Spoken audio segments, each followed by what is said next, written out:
Welcome back, guys. Let's get right into it. We're gonna start off by using the best, the most infamous, the product, the tried and true VI's gel pads. You guys, I thought it would look cute against the tree, but these, do you see how like supple and fresh that these gel pads look? The way they sit underneath your client's skin, the way that they depuff, and the way that they don't cause comfort. And they are fragrance free. So if you're a client like me who's very sensitive to gel pads, these are the truth. I will forever recommend these gel pads for the rest of my life. Also, going in with this tape, honestly have no idea where I got it from, but I thought it just went with the vibe of everything and it looked really pretty underneath the skin. I ran out of white tape, what can I say? And for the star of the show today is going to be the Latte Brown Lashes in C Curl 0.05. Do you guys see the purple undertone and the red undertone that's peeping through with these brown lashes? This is the exact undertone that I love to see with my brown lashes because they complement brown eyes so beautifully. And moving on to my favorite adhesive from VI's is Extended Retention Adhesive. A very low viscosity glue and a wide range humidity. I really don't feel like I have to worry about my humidity levels when I use that glue, and it has fire retention. Next product we're gonna be using in this video is this 90-degree boot fiber grip tweezer. Now it is showing purple on camera, but it is definitely pink, and you guys will see when I'm actually lashing that it's pink. I love this tweezer specifically because we're using 0.05 lashes, and we want to make sure that we have a tweezer that allows us to grip our lashes properly, placing our spikes and making our fans. We're also going in with this 45-degree gold J tweezer. Absolute favorite tweezer because it opens up nicely and allows me to isolate perfectly. Super bonder, you guys already know how I feel about super bonders, but I absolutely love this one. I definitely give it a 10 out of 10. All links as well as a coupon code will be linked down below. All right, so first things first, I've already went ahead and mapped out on my client's eye shape just so I know where to follow on my gel pad. Very important that you do this so that you don't get lost.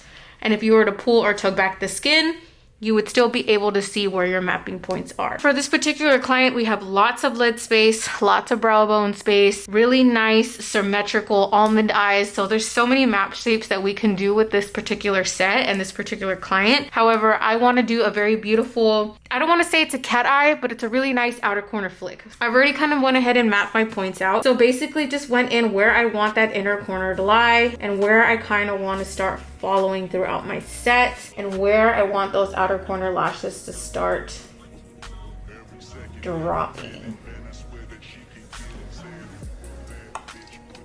Again, just follow your shaping that you've already done. I always map my client with their eyes open at first, sitting up directed towards me so I can see exactly what I'm doing. So again, we have a lot of lid space and a lot of brow bone space. So I'm gonna go a little bit longer, and I know my highest length that I wanna do is 16. We're gonna go ahead and do 16 towards the middle. Actually, no, we're gonna do 15, 16, and 16. So 15, and then we're gonna go down to, let's do 13 and 11. Because I want that nice outer corner flick, almost like a cat eye, but not really. Then we'll go to 15, and I'm gonna jump down to 13 here. The reason being is because this arch right here is very predominant on her eyes. So I can definitely go down one and make it look like the illusion that all of the lashes are flowing as if I had multiple lengths there. This is a really good trick if you have somebody who has like a really deep slope in a certain section of their eye. Try using or jumping 2 lengths just in that section, and you'll really see the difference on how the lashes flow. So this is gonna be my top layer. So for my bottom layer, I'm gonna go down 2 and 3 sizes. So my middle layer, we're gonna go down 9 and 8. And then for 13, so you're jumping down 3 sizes. So 10 and 11. And then for 15, 13 and 12. And then for your 16, we're gonna jump down again 3 sizes. So 14 and 13, sorry. And then 13 and 14. So same thing. The reason why I'm jumping down 3 sizes because I really want my windows to peek through. I really want to see that bottom layer. I really want to see that top layer. So this is really going to help make it pop. 10, 11, 7, 9, and 8. All right, I've already finished one eye off camera. That way I could speed things up and I could really give you guys direction where I know is needed. So first things first, we already mapped out. We know where we're gonna go ahead and place our links. Now we gotta go ahead and start lashing. So first thing I'm gonna do is I'm going to start fishing out my top layer and applying my spikes. Applying my spikes. I showed you guys my little hack when I use a little bit of soap against the tip of the lash extensions to help close up my spikes. I love doing this because unlike using Super Bond or anything else, once they get wet, they tend to open up. And I know we think, oh, it's soap. As soon as it get clean, it opens up. But it's just the way that you dip. And like I said, I showed you guys my little helpful trick. So hopefully that helps you guys. Go ahead, fish out that top layer. You guys, I love this isolation tweezer. It opens up nice and wide so I can get a really good grip of either side of those lash extensions so that I can go ahead and apply all of my lashes perfectly and avoiding my stickies. Again, just following my mapping points. Super self-explanatory, guys. I think it's once you guys start to develop the eye for mapping, it just all kind of comes together and you just learn where something needs to get placed differently than the other, and etc. So we're here, we're in the 13. Place down my 13 spike. And I feel like the biggest thing when it comes to these sets, guys, and the reason why you're not seeing like that texture peek through is because you're not putting enough spikes. I feel like some people just put like 5 or like 2 in each section, and that is not at all gonna help when it comes to seeing that texture really peep through. So if you really want your spikes to stand out, add more. And I love going based off my clients' natural lashes. If I feel like maybe one eye has more spikes in one section than the other, I'll just go ahead and remove like 2 or 3. But for the most part, when it comes to that top layer, majority of everyone's eyes are going to be pretty even. And I love going based off the client's natural lashes because it's also like a guide where I know for a fact that I'm gonna place enough spikes because of her natural lashes. Now sometimes that top layer, like this lash right here, is extremely long, and then you might go and fish out a layer and you notice that one lash on the top layer is super short. As long as it's not a baby lash, apply a lash there. As long as it's not to the point where you're gonna damage any lashes, then you're fine. All right. Now I'm gonna go ahead and fill up my top layer with my spikes only. And then when I need to go ahead and jump back on, I will. Okay, so one thing that you do wanna keep in mind with your spikes is try not to make them too thin. Like I'm noticing some of them are a little thin, so I'm gonna have to go ahead and remove some.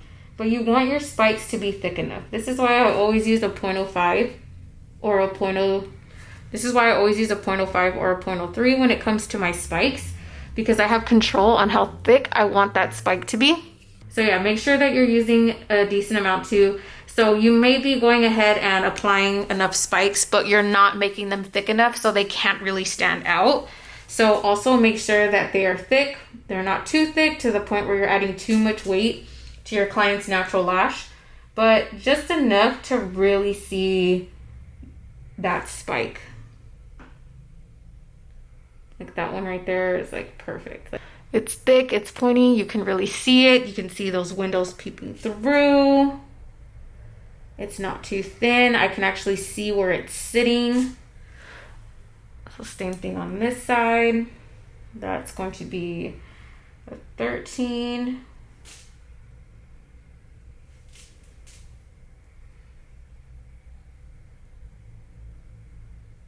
Place it down, make sure that your direction is going at the angle wherever the natural lash is sitting, for example. So again, as you can see, I'm grabbing my tweezer at an angle so that it's automatically facing towards the nose.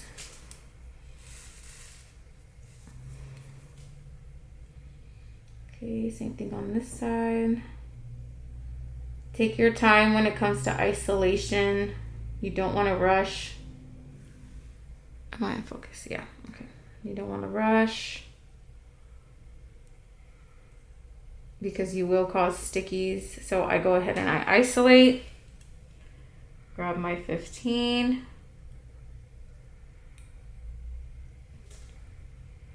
Dip in my glue.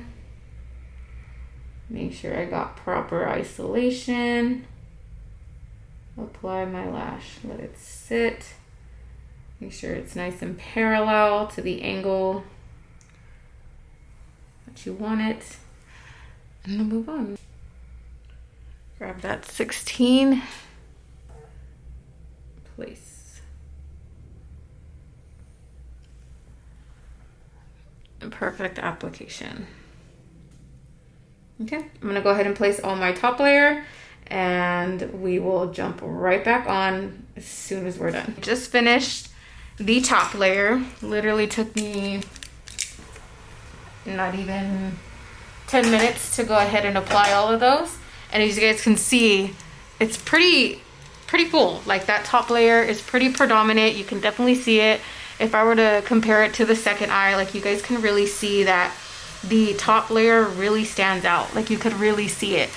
I feel like it's so necessary when it comes to these wispy sets because you're not going to be able to see the spikes. Like if it's not that there's just 4 or 5 or 6. Like no, I filled the whole top layer full of spikes, and you can already see as I'm brushing through that the spikes even meet each other to create more of a thicker illusion of a spike. That's what you want to see when you're doing these sets. A lot of times when I see girls try to recreate them, I don't see the windows, I don't see the gaps, I don't see the spikes peeping through, and it's because we're not putting enough. So we're gonna go ahead and move down to our bottom layer now. I'm sorry, I dropped my spoolie. All right, so I'm going ahead and I'm brushing to make sure, like there's one, there goes one, we got to replace it, to see if any spike is not sitting properly. And there goes another. This is totally normal. I've been doing lashes for 6 years and it even still happens to me. 1 or 2 may pop off, but I go in there and I kind of aggressively brush to see if anything needs to be replaced, if anything is not sitting properly, and if I don't like the way that direction is looking. So again, I gotta come in here, find a top layer, replace any lashes that popped off. You don't want to leave any gaps or any lashes on that top layer not lashed, because it will be absolutely noticeable. And as you can see here, even with us having so many spikes, just by losing 2, how much of a gap is right here? Go in, fill her up. Move any lashes to the side that need to be put in place.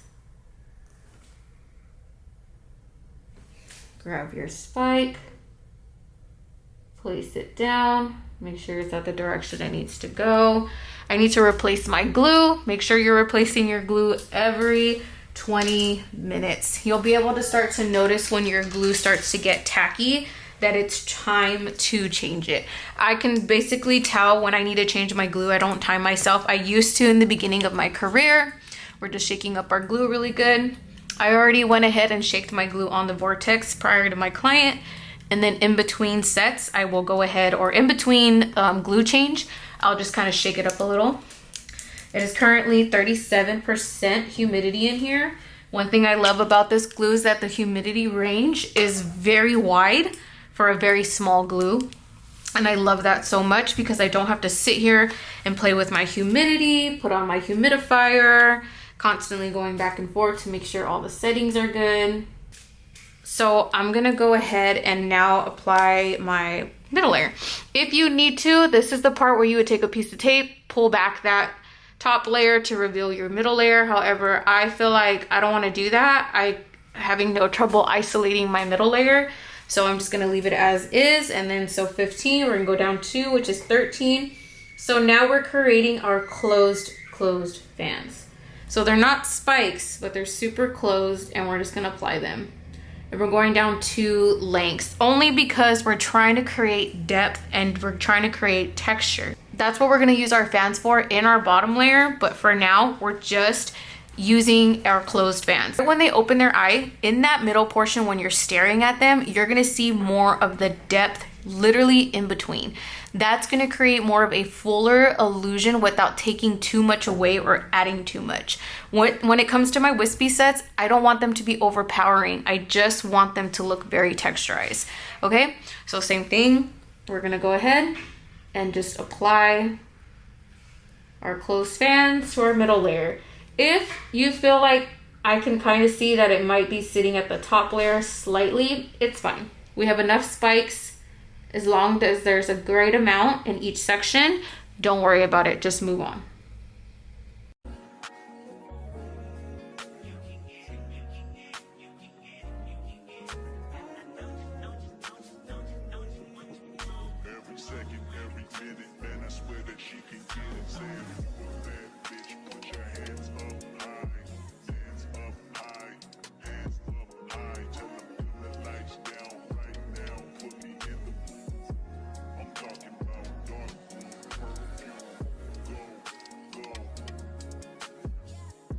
Your fragrance, hold up, you ain't never gotta say shit, and I know your taste is a little bit, high maintenance, everybody else basic, you live life on an everyday basis, with poetic justice, if I told you that a flower bloomed in a dark room, would you trust it? I mean, I write poems in these songs, dedicated to you, when you're in the mood for empathy, there's blood in my pen, better yet with your friends and them, I really wanna know you all, I really wanna show you off.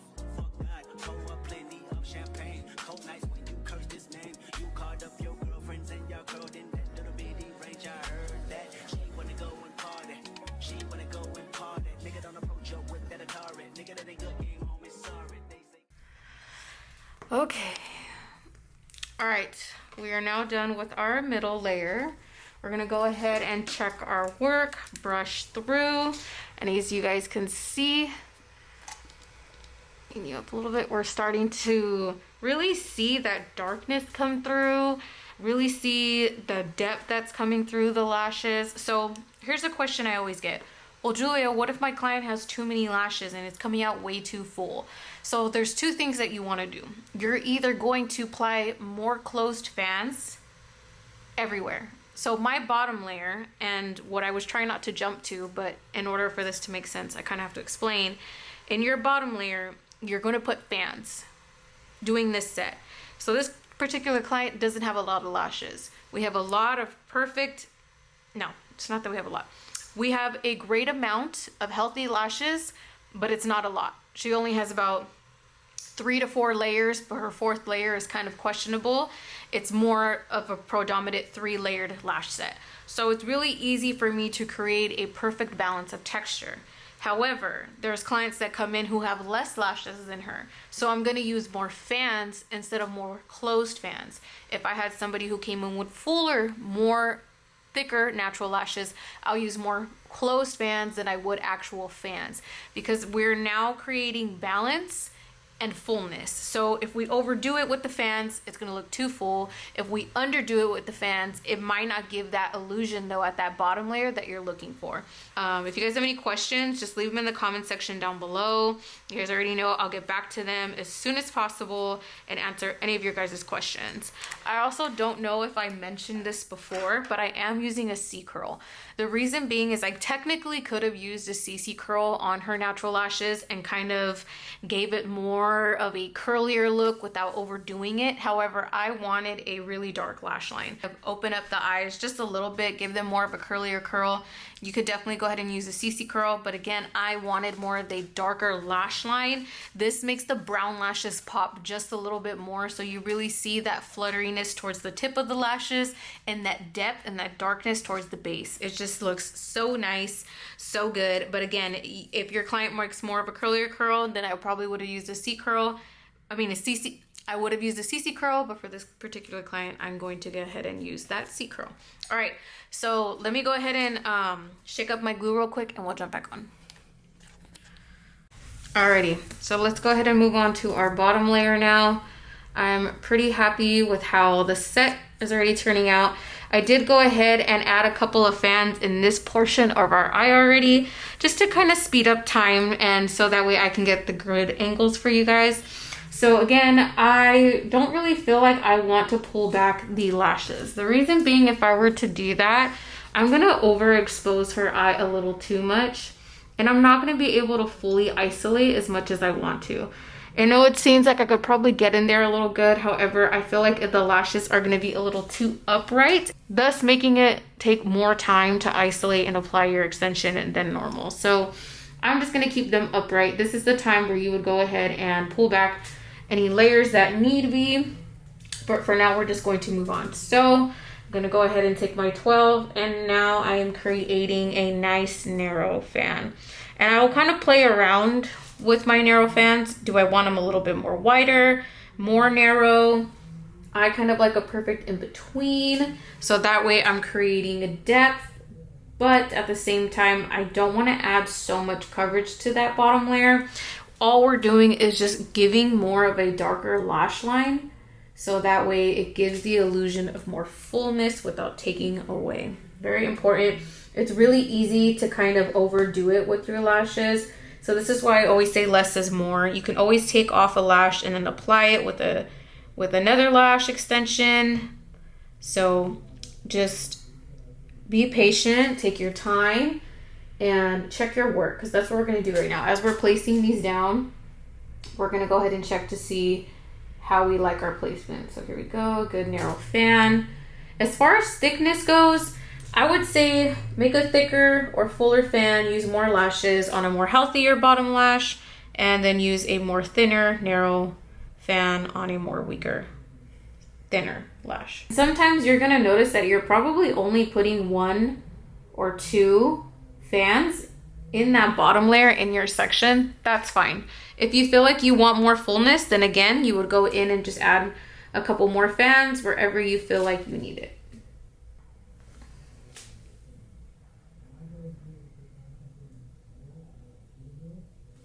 So one thing that I noticed on her, her left eye, it has less lashes in her outer corner than her right eye. It could be that she sleeps on that side. That's pretty common for most people. They always have one side that's a little bit fuller in the outer corner than the other. So I know that I have to add a little bit more fans toward this outer corner than I would on the other side.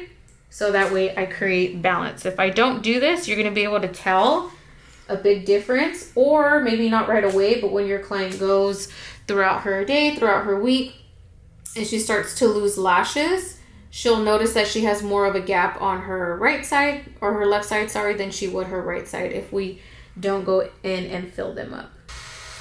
Seeing how our lashes are sitting. Oh yeah. Check your work with a bottom mirror. And there you have it. You guys can see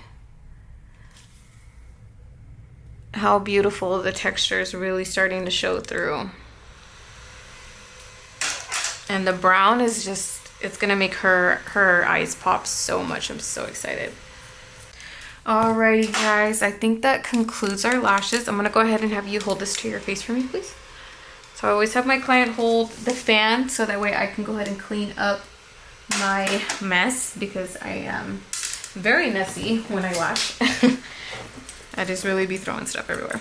So I'm gonna go ahead now and get on up and check my work before I even apply super bonder, because I want to make sure that everything looks good.